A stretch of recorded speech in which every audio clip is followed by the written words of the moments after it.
చూడండి ఫ్రెండ్స్, వీడియోలోకి వెళ్ళే ముందు ఇక్కడ కనిపిస్తుంది కదా, special focus on AP and Bihar. So Amaravati క్యాపిటల్కి సంబంధించి పోలవరం ప్రాజెక్ట్కి సంబంధించిన హెడ్డింగ్ పెట్టాం కదా. సో బడ్జెట్లో వాటికి ఇచ్చిన ప్రియారిటీ ఏంటి, ఆ విషయాల గురించి డిస్కస్ చేద్దాం. సో ఇంతకీ ఓవరాల్గా సెంట్రల్ బడ్జెట్ 2024 హైలైట్స్ ఏంటి? వికసిత్ భారత్ బై 2047. సో 2047 కల్లా వికసిత్ భారత్ అవ్వాలి అని సో గవర్నమెంట్ ఏంటంటే స్టెప్స్ వేస్తూ ఉందన్నమాట. సో అయితే ఈ బడ్జెట్లో మనం డిస్కస్ చేసుకోవాల్సిన పాయింట్స్ ఏంటంటే, ఊహించినట్లుగానే లాంగ్ టర్మ్ క్యాపిటల్ గెయిన్స్ మీద ఏంటంటే ట్యాక్స్ని పెంచారు. So short term capital gains మీద పెంచలేదా అంటే అది కూడా పెంచారు. సో మరి ఆ అప్డేట్ గురించి చూద్దాం. ట్యాక్స్ స్లాబ్స్లో చేంజెస్ వచ్చాయన్నమాట. పర్సంటేజ్ అంతే ఉంది కానీ స్లాబ్స్లో చేంజ్ వచ్చాయి. సో అవేంటో చూద్దాం. అలాగే గోల్డ్, సిల్వరు, అలాగే ప్లాటినం వీటి మీద ఏంటంటే కస్టమ్ డ్యూటీని ఏంటంటే రెడ్యూస్ చేశారు. సో ఆ అప్డేట్ గురించి క్లియర్గా డిస్కస్ చేద్దాం. సో వీటి వల్ల ఏ స్టాక్స్కి బెనిఫిట్ అవుతుంది అనేది డిస్కస్ చేద్దాం. సో అలాగే సో టొబాకోకి సంబంధించి అంటే ఆ ట్యాక్స్కి సంబంధించి ఏంటంటే ఏమీ మాట్లాడలేదు, ట్యాక్స్ వేయలేదన్నమాట. ఐటీసీకి బెనిఫిట్ అయింది, దాని గురించి మాట్లాడదాం. అలాగే ఎంఎస్ఎంఈకి సో వీళ్ళు చేస్తున్న బెనిఫిట్ ఏంటి, ఏ ఏ సెక్టార్స్కి ఎలా మనీ అలాట్ చేశారు, ఓవరాల్గా బడ్జెట్ సంతృప్తికరంగా ఉందా లేదా, ఆ విషయాల్ని ఈ వీడియోలో డిస్కస్ చేద్దాం. చూడండి ఫ్రెండ్స్, వీడియోలోకి వెళ్ళే ముందు మన ఛానల్ వీడియోని లైక్ చేయడం అనేది మన జన్మ హక్కు, కాబట్టి వీడియోని లైక్ చేసి కంటిన్యూ చేద్దాం. అలాగే ఏంటంటే వీడియోని కంప్లీట్గా చూడండి, మధ్యలో అటు ఇటు ఏంటంటే జరపద్దు. సో చాలా ఇంపార్టెంట్ వీడియో కదా ఎట్లాంటివి, కాబట్టి జరపద్దు అనమాట. కొత్తగా వచ్చిన వాళ్ళు సబ్స్క్రైబ్ చేసి బెల్ ఐకాన్ క్లిక్ చేస్తే మీకే బెనిఫిట్ అవుతుంది మన ఛానల్ అని చెప్పి చెప్తాను. ఆ తర్వాత మీ ఇష్టం. చూడండి ఫ్రెండ్స్, ముందుగా మనం డిస్కస్ చేసుకోవాల్సిన పాయింట్స్లో వన్ ఆఫ్ ది పాయింట్ ఏంటి అని అంటే custom duties on certain products. చూడండి, హైక్ చేశారనమాట. కస్టమ్ డ్యూటీని హైక్ చేశారు. ఏ ఏ ప్రొడక్ట్స్ అంటే ammonium nitrate, PVC flex films, flex banners, laboratory chemicals, అలాగే solar glass for manufacturing of solar cells or modules, వీటికి సంబంధించిన సోలార్ గ్లాస్ని సో వాటి మీద ట్యాక్స్ని అంటే ఆ కస్టమ్ డ్యూటీని ఏంటంటే పెంచారు. Non biodegradable plastic. సో ఇప్పుడు మొత్తం కూడా ఏంటంటే బయోడిగ్రేడబుల్ ప్లాస్టిక్ అని మనం వింటున్నాం. ట్రైన్స్లోకి వెళ్తున్నా కూడా చూస్తూ ఉంటారు. అలాగే ఆర్గానిక్ షాపింగ్ చేస్తుంటే కూడా వాళ్ళు బయోడిగ్రేడబుల్ ప్లాస్టిక్ చేసిన పాలిథీన్ కవర్స్ ఇస్తున్నారు కదా. సో అయితే నాన్ బయోడిగ్రేడబుల్ ప్లాస్టిక్ మీద ఏంటంటే డ్యూటీ పెంచారు, కస్టమ్ డ్యూటీ. అంటే ఏంటంటే ఎంకరేజ్ చేస్తున్నారు దేన్ని అంటే బయోడిగ్రేడబుల్ ప్లాస్టిక్ని ఎంకరేజ్ చేసే పాయింట్ ఆఫ్ వ్యూలో, అంటే గ్రీన్ ఎనర్జీ, క్లీన్ ఎనర్జీ అనే పాయింట్ ఆఫ్ వ్యూలో ఆ థీమ్లో భాగంగా వీళ్ళు తీసుకున్న స్టెప్స్గా మనం అర్థం చేసుకోవచ్చు. సో కస్టమ్ డ్యూటీస్ హైక్ చేసిన వాటికి సంబంధించిన ప్రొడక్ట్స్ కొన్ని మనం ఇక్కడ మెన్షన్ చేయడం అనేది జరిగింది. చూడండి ఫ్రెండ్స్, అలాగే కస్టమ్ డ్యూటీని కట్ చేశారు. అంటే హైక్ చేసిన చూసాం, కట్ చేసిన ఏంటో చూద్దాం. Mobile phones and chargers.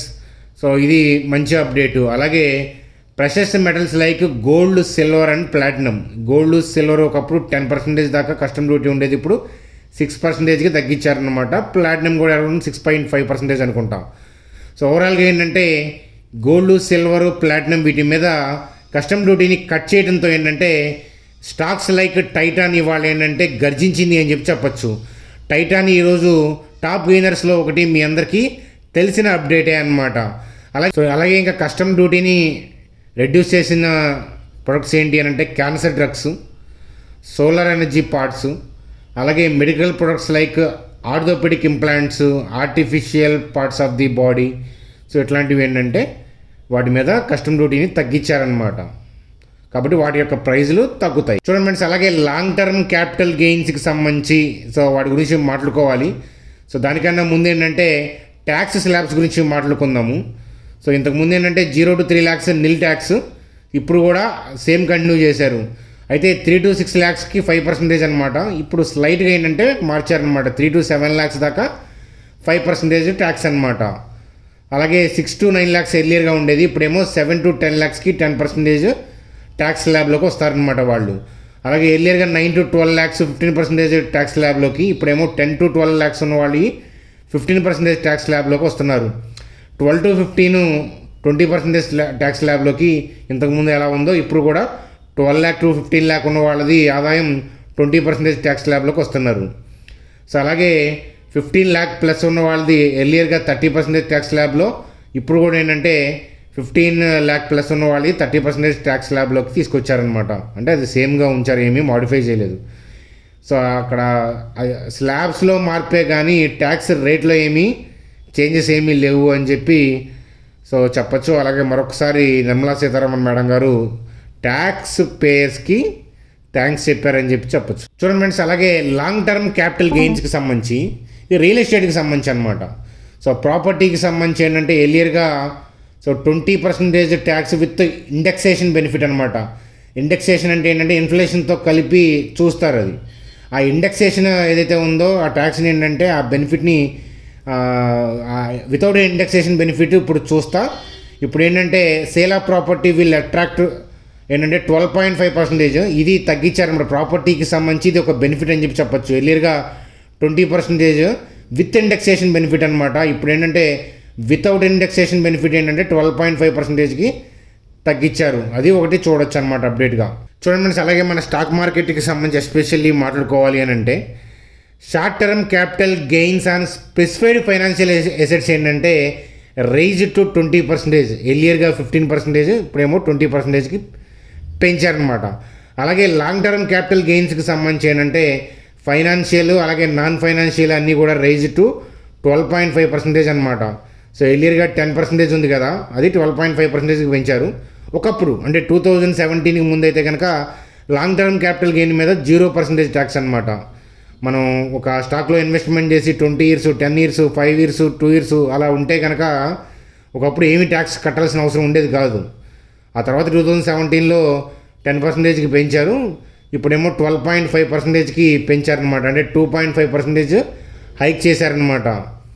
So ఇది కొంచెం ఆలోచించాల్సిన విషయం అని చెప్పి చెప్తాను. ఎందుకంటే లాంగ్ టర్మ్ క్యాపిటల్ గెయిన్స్ మీద ట్యాక్స్ పెంచడం అనేది ఎంకరేజ్మెంట్ కాదు కదా, అదొక్కటి పెంచకుండా ఉండాల్సింది అనేది నా వ్యక్తిగతమైన అభిప్రాయంగా చెప్తాను. అలాగేంటంటే so exemption of capital gains ఉంటుంది కదా, అది 1 lakh ఉండేది, ఇప్పుడేమో 1.25 lakh per year చేశారనమాట. అంటే దాని వరకు ట్యాక్స్ కట్టాల్సిన అవసరం లేదు, దానిపైన స్లాబ్లోకి వెళ్తాము, దానిపైన ట్యాక్స్ పే చేసుకోవాలి. అలాగే TDS rate on e commerce to be cut on 0.1%, 1% నుంచి 0.1%కి తగ్గిస్తున్నారు. ఇది మర్చెంట్స్కి వాళ్ళకి బెనిఫిట్ అనమాట. ముందు డబ్బులు కట్ అయ్యి దాని తర్వాత వస్తుంటాయి కదా, అలా కాకుండా 0.1% ట్యాక్స్ కట్ చేయడం వల్ల వాళ్ళకి ఇంట్రెస్ట్ పాయింట్ ఆఫ్ వ్యూలో బెనిఫిట్, మనీ ముందే కట్ అవ్వవు కాబట్టి ఎక్కువ వాళ్ళకి బెనిఫిట్ అవుతుంది. అలాగే మనం చూసాం కదా precious metals like gold, silver and platinum వీటి మీద కస్టమ్ డ్యూటీని తగ్గించారు. దీనివల్ల స్టాక్స్ బెనిఫిట్ అయ్యాయి, మీరు చూశారు కదా. చూడండి ఫ్రెండ్స్, అలాగే ఇక్కడ ఎంఎస్ఎంఈకి సంబంధించి అంటే మైక్రో స్మాల్ మీడియం ఎంటర్ప్రైజెస్కి సంబంధించి credit guarantee scheme for collateral free loan. So collateral free loan అంటే క్రెడిట్ గ్యారంటీ స్కీమ్ ఉంది, అది బెనిఫిట్ వాళ్ళని ఎంకరేజ్ చేసే ఉద్దేశం అనమాట. ముద్రా లోన్స్ అనేవి ఎర్లియర్గా 10 lakhs దాకా ఇచ్చారు, ఇప్పుడేమో దాన్ని 20 lakhs దాకా పెంచారనమాట. ఇది ఎంఎస్ఎంఈకి బెనిఫిట్ అయ్యేదే, ఇది ఒక మంచి హైలైట్గా చెప్పొచ్చు అనమాట. ఫ్రెండ్స్, అలాగే బడ్జెట్లో ఫర్దర్గా థింగ్స్ చూసే ముందు సో మీకు బడ్జెట్లో అంటే వీడియో మొత్తం చూసిన తర్వాత బడ్జెట్లో ఉన్న హైలైట్స్లో మీకు బాగా నచ్చినవి ఏంటి, నచ్చనివేంటో కామెంట్ చేయండి. ఇంకా మనం బడ్జెట్ థింగ్స్ ఇంకా కంప్లీట్ చేయలేదు. సో అట్లాగే ఏంటంటే మన ఛానల్ వీడియో నచ్చితే కనుక లైక్ చేయండి. అలాగే మీరు కొత్త వాళ్ళైతే ఇప్పటిదాకా వీడియో చూస్తుంటారంటే సబ్స్క్రైబ్ చేసి ఉంటారు. అలాగే మన ఛానల్ని సపోర్ట్ చేయాలి అని అంటే కనుక జెరోదా ఏంజల్ లింక్స్ ఉన్నాయి, మన లింక్స్ ద్వారా అకౌంట్ ఓపెన్ చేసి ఈ నెంబర్కి వాట్సాప్ చేయండి, మిమ్మల్ని గ్రూప్లోకి యాడ్ చేయడం అనేది జరుగుతుందన్నమాట. సో కాబట్టి మీరు ఆపర్చునిటీని వాడుకోవాలంటే వాడుకోండి, బెనిఫిట్ అవుతుంది అని చెప్పి చెప్తాను. చూడండి ఫ్రెండ్స్, అలాగే బీహార్ గవర్నమెంట్ అలాగే ఏపీ గవర్నమెంట్ సపోర్ట్ చేసింది కదా ఎన్డీఏ ఫామ్ అవడానికి, సెంటర్లో నిలబడటానికి. సో దానివల్ల ఇప్పుడు మనకి బెనిఫిట్స్ అయితే కనుక వచ్చాయి. సో ఎప్పుడు లేనట్లుగా ఏంటంటే ఇప్పుడు బెనిఫిట్స్ అనేవి మనం చూసామన్నమాట బడ్జెట్లో. ఎప్పుడైతే మనకు ఆంధ్రప్రదేశ్ పేరు తక్కువగా వినిపిస్తూ ఉంటుంది, ఇప్పుడు ఏంటంటే ఆంధ్రప్రదేశ్ క్యాపిటల్కి సంబంధించి అంటే అమరావతి క్యాపిటల్కి సంబంధించి, పోలవరం ప్రాజెక్ట్కి సంబంధించి, ఇన్ఫ్రాస్ట్రక్చర్ డెవలప్మెంట్కి సంబంధించి భరోసా ఇచ్చారు. So 15,000 crores for Amaravati. So అలాగే ఏంటంటే assistance to the Polavaram and other projects. But so ఇక్కడ థింగ్ ఏంటంటే 15,000 crores అంటే డైరెక్ట్గా మనీ అలాట్ చేయడం కాదు, రకాల సపోర్ట్ అనేది ఉంటుంది 15,000 crores సంబంధించి. మల్టీలిటరల్ అంటారు అనమాట. బ్యాంక్స్ నుంచి సపోర్ట్ అవన్నీ కూడా ఉంటాయి అనమాట. 15,000 crores దాకా సపోర్ట్ అనేది ఉంటుంది. అలాగే బీహార్కి 26,000 crores దాకా సపోర్ట్ చేసినట్లున్నారు రోడ్లు ఇన్ఫ్రాస్ట్రక్చర్ డెవలప్మెంట్కి వాటికి సంబంధించి. ఇది ఒక హైలైట్గా చెప్పొచ్చు, ఎస్పెషల్లీ మన స్టేట్కి సంబంధించింది కాబట్టి మనం ఇక్కడ డిస్కషన్ చేసుకునే పాయింట్లో అది ఒక హైలైట్గా చెప్పుకోవచ్చు. చూడండి ఫ్రెండ్స్, దాని తర్వాత మనం డిస్కస్ చేసుకోవాల్సిన పాయింట్ క్యాపిటల్ ఎక్స్పెండిచర్ అనేది 11.12 lakh crores ఉంది. ఫోకస్ ఆన్ హౌసింగ్ అని, అలాగే infra and green projects. So మనం చూస్తున్నాం రీసెంట్ ఇయర్స్లో గ్రీన్ ఎనర్జీ వైపు గవర్నమెంట్ ఎంత ఫోకస్ చేస్తుందో, అలాగే ఇన్ఫ్రాస్ట్రక్చర్కి ఎన్డీఏ గవర్నమెంట్ స్టార్టింగ్ నుంచి ఇంపార్టెన్స్ ఇస్తూ ఉంది, మనం చూస్తున్నాము. సో అట్లాగే ఏంటంటే reduced corporate tax rate for foreign కంపెనీస్కి అనమాట. సో ఎర్లియర్గా 40% ఉండేది, ఇప్పుడు 35%కి కుదించారనమాట. అది తగ్గించారనమాట. దీనివల్ల ఫారిన్ ఇన్వెస్ట్మెంట్స్ పెరిగే అవకాశాలు ఉన్నాయి అన్నమాట. సో ఇది ఒక అప్డేట్గా చూడొచ్చు అనమాట. చూడండి, అలాగే ఫిజికల్ డెఫిసిట్ టార్గెట్ అనేది reduced to 16.13 lakh crore. Physical deficit target తగ్గించడం అనేది, సో అది మంచి న్యూస్ అప్డేట్గా చూడొచ్చు. అలాగే ఏంటంటే నామినల్ జీడీపీ గ్రోత్ అనేది ఫైనాన్షియల్ 25కి 10.5% ఉండొచ్చు అనేది మనం ఇక్కడ చూస్తున్నాము. మనం యాజ్ యూజువల్గా డిస్కస్ చేసుకుంది గోల్డ్ సిల్వర్ మీద 10 నుంచి 6% తగ్గించారనమాట కస్టమ్ డ్యూటీని. సో అది మనకి కనిపిస్తూ ఉంది. ఆ గోల్డ్ మీరు చూడొచ్చు, టైటాన్ స్టాక్లో ర్యాలీ అవ్వడం అది చూస్తూనే ఉన్నారు. చూడండి, అలాగే టొబాకో ట్యాక్సేషన్ అనేది ఏమీ చేంజెస్ లేకపోవడం అనేది ఐటీసీకి ఓవర్నిచ్చిందనమాట. ఈరోజు ర్యాలీ అయిన స్టాక్స్లో ఐటీసీ కూడా ఒకటి మీరు చూసే ఉంటారు. సో అలాగే ఫైనాన్షియల్ 25కి సంబంధించి ఎక్స్పెండిచర్ అనేది 48.20 lakh crore ఉండొచ్చు అనేది ఇక్కడ మనకి కనిపిస్తూ ఉందన్నమాట. సో అలాగే అగ్రి అండ్ ఎలైడ్ సెక్టర్స్కి 1.52 lakh crore, అలాగే రూరల్ డెవలప్మెంట్కి సంబంధించి 2.66 lakh crore అలొకేట్ చేయడం అనేది మనం ఇక్కడ చూడొచ్చు. చూడండి ఫ్రెండ్స్, అలాగే నిఫ్టీ యొక్క చార్ట్ చూస్తే, సో ఇవాళ వోల్టాలిటీ మనం ఎక్స్పెక్ట్ చేసిందే, బడ్జెట్ రోజు ఈ వోల్టాలిటీ ఊహించవచ్చు. సో డిప్ అయింది. సో ఎక్కడి నుంచి బై అయింది అంటే చూస్తే కనుక 24,126, 24,056 ఏరియా. ఇప్పుడు కాదు కానీ మనం చాలా వీడియోస్ బ్యాక్ మనం మాట్లాడాము, ఎవరికన్నా గుర్తుందేమో. సో ఇది ప్రీవియస్ అంటే చూడండి, గ్రీన్ క్యాండిల్, ఈ రెడ్ క్యాండిల్ ఉంది కదా, ఆ క్లోజింగ్ ఏరియా నుంచి ఆ నెక్స్ట్ డే గ్యాప్ అప్ అయింది కదా.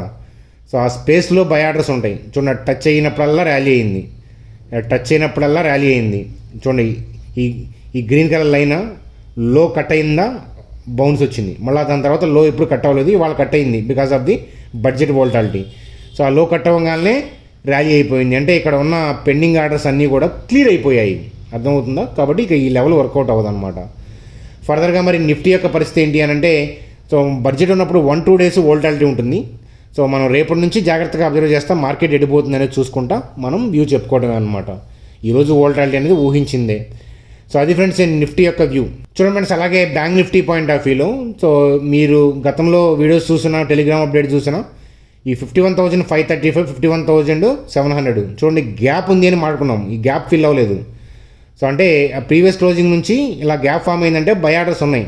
అది ఎప్పుడు టచ్ అవ్వలేదు. ఒకసారి మనం టచ్ అవుతున్నాం కానీ దగ్గరకు వచ్చి వెళ్ళిపోయింది. సో కరెక్ట్గా ఆ జోనే వల్ల టచ్ అయింది. సో అక్కడ నుంచి ఏంటంటే సో షార్ట్ కవరింగ్ అనేది వచ్చింది.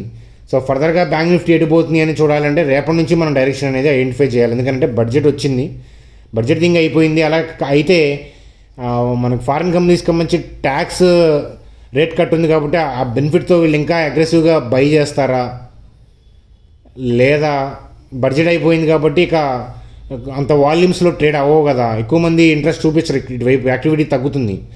అందువల్ల ఎఫ్ఐఎస్ కూడా సెల్ ఆఫ్ స్టార్ట్ చేస్తారనేది చూడాలి. కాబట్టి ఏంటంటే రేపటి నుంచి మనం జాగ్రత్తగా అబ్జర్వ్ చేసే ప్రయత్నం అనేది చేద్దాం. సో అది ఫ్రెండ్స్ మనకి లెంతీ వీడియో బడ్జెట్ మీద. సో నచ్చితే వీడియోని లైక్ చేయండి. అలాగే బడ్జెట్లో మీకు నచ్చిన పాయింట్స్ ఏంటి, నచ్చని పాయింట్స్ ఏంటి అవి కామెంట్ సెక్షన్లో తెలియజేస్తారని ఆశిస్తూ బాయ్ ఫ్రెండ్స్, గుడ్ డే.